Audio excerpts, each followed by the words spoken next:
the spread of the highly contagious virus Newcastle disease.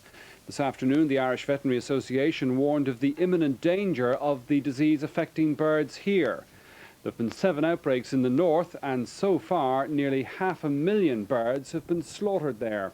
Today, preparations are underway to vaccinate poultry on both sides of the border following the outbreaks of the virus in the north. 500,000 birds have been slaughtered in the north because of the scale of Newcastle disease there. South of the border, the poultry industry is taking emergency measures to stop the foul pest moving south. 75% of the southern poultry industry is in the border area, and stocks of vaccine are being imported from Britain. The drugs will be given to almost 2.5 million birds in the south over the next few days.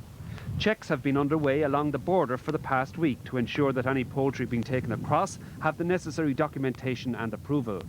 As the industry in the south keeps its fingers crossed against infection, the Department of Agriculture in Dublin is monitoring the situation. It's a virus that affects either the respiratory system, or the nervous system, or the enteric system.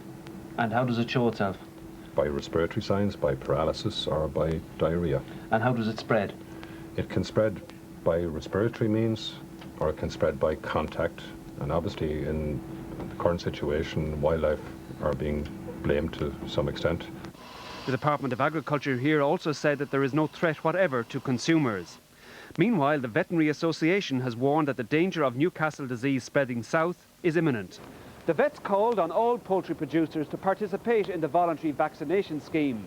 And they said if a total vaccination programme is needed, it should be implemented on a 32-county basis.